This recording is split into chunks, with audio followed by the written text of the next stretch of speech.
This video is brought to you by Newport Propane. If you'd like to learn more about Newport Propane, you can visit them at their website or on their Facebook page, linked in the description below. Hey everyone, Alex Gomes here to do yet another race recap, this time for IKS race number 4.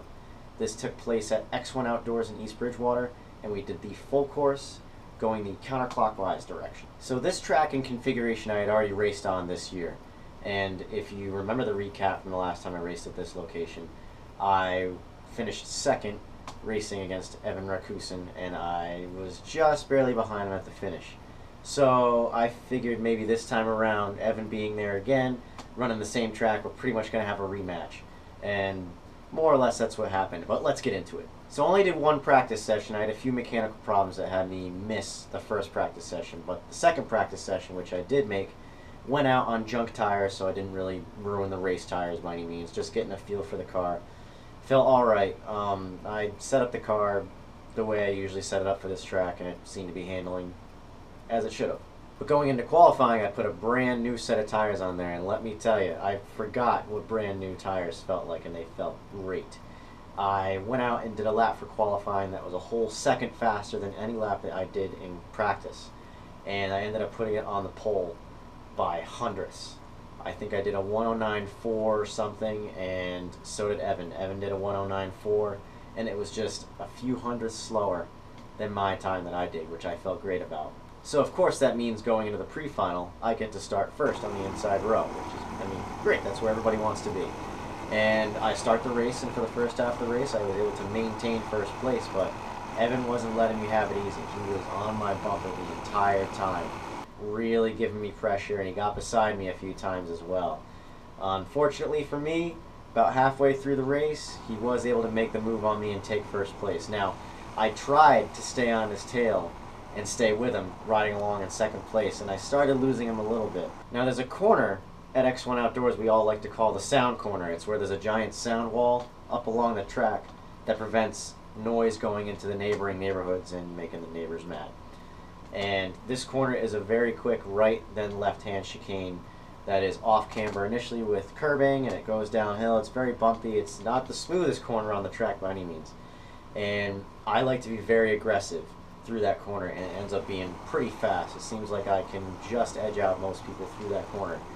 Well, I tried to be a little too adventurous at one point when riding behind Evan, and I ended up going off track. Now, the good thing about going off track in that corner is that you're headed right towards the track anyway when you come back on, so you can just go straight through the grass. However, when a go-kart that is so low to the ground goes through the grass, it digs in like a plow.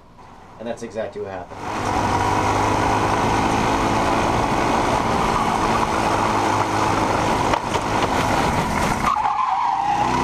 When I just dug, I lost all my speed. I almost lost it. I went sideways, and I collected it, but by the time I got back onto the track and collected it, I was doing all of like 5 miles an hour.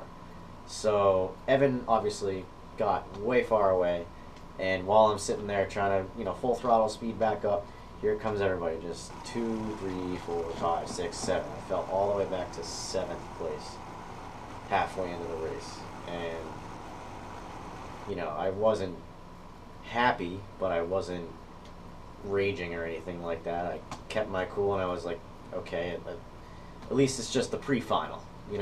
This isn't for all the marbles. Thankfully, when I did get going again, it's not like I lost the entire field, and positions 2 through 6 were really duking it out and racing each other side by side, which allowed me, as a single driver just riding alone, to catch up to the pack.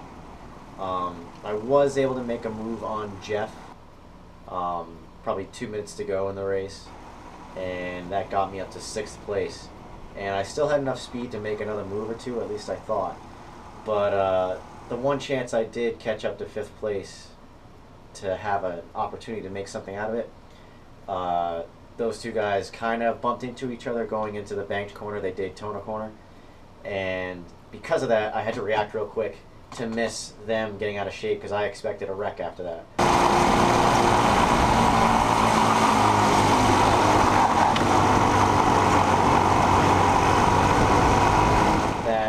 Was the last lap of the race, and I wasn't able to catch back up to them to make any moves at the end of the race. I almost lost 6th, actually, because Jeff got right beside me after I had made that evasive maneuver to get out of the way of the potential wreck. So going into the final, I had to start 6th place. When the race started, going into turn 1, Teddy, who was on my inside, who started 5th, decided to try to make it 3 wide between positions 3 and 4 going into turn 1, which is a full blast, pretty long left-hander, and I got very nervous in the moment, thinking like, somebody's going to collect somebody.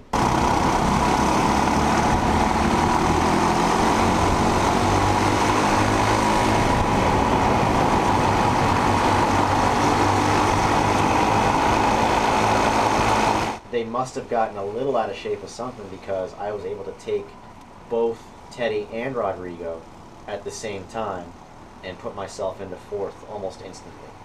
So I had 3 guys to work on. The first being Jay. Now Jay is very fast and has been a guy who's been able to match me on many occasions. When it came to passing Jay, I knew I would have to find something to get around him. He can play defense pretty good, and he can play offense very good. He's very fast. And I was able to make a very good bonsai move on the inside of him going into the Daytona corner right after the chicane was done.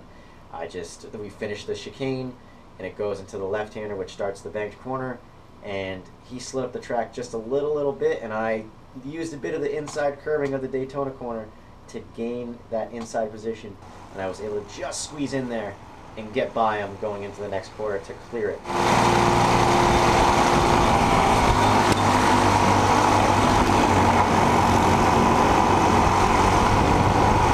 And I felt great about that move. In the moment, I barely even realized what happened. I just did it, and it worked. I was surprised at myself. And then I had to work on Derek, and I was able to get him in the corner just after the banked corner. I think I had enough momentum. Maybe I was even side by side with him by the time we exited the banked corner. And I did a late braking move going into that corner afterwards. I was able to get inside of him, and by the time it came to the right-hander immediately, I was already clear. I had the racing line, and I took it. So now it was only myself and Evan. I made it all the way from 6th to 2nd in a few laps. So Evan can be very quick, to the point where he'll just run away from everybody, but last time I raced against him at this track, I was able to stay on this bumper, and slowly but surely I was able to do the same thing in this race, where I was just able to just creep into his lead lap by lap, to the point where there were a few times I was right on his bumper. There was one point where he made a major mistake, and I maybe had the chance to make something happen, but I reacted a little too violently. He got way out of shape in the sound corner, the same corner that I went off in the pre-final, and got pretty sideways, and he was going to shoot up outside, and at the time I was kind of on his outside already, so again made a pretty violent evading maneuver to make sure that I wasn't going to run into Evan, who might have been spinning out at the time. I don't know.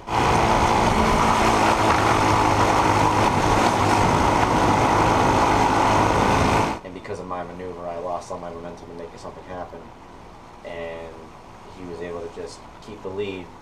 And by the time the race ended, Evan had won, and I finished 2nd. But again, it was great to be in a position where I didn't let him get away. I was still right there. If I didn't see the sheets or anything, but if I had to guess, I probably finished a little under a second behind him in 2nd place. And that was great. I think given the fact that I had started 6th, and given the fact that I had made a mistake in the pre-final, and I was really able to work my way back up the field and more or less make up for it, it was a very good day. So that'll do it for my race recap for IKS race number 4. As always, I want to give a big thanks to Newport Propane, my sponsor, for allowing me to do these races with their support. As always, I give a big thanks to them. And do me a favor, if you haven't already, go to their Facebook page, go to their Instagram page, give them a like, check them out, see what they're all about. If you're in the Rhode Island area, they're definitely the propane company for you. I hope you all enjoyed the video. Have a good one.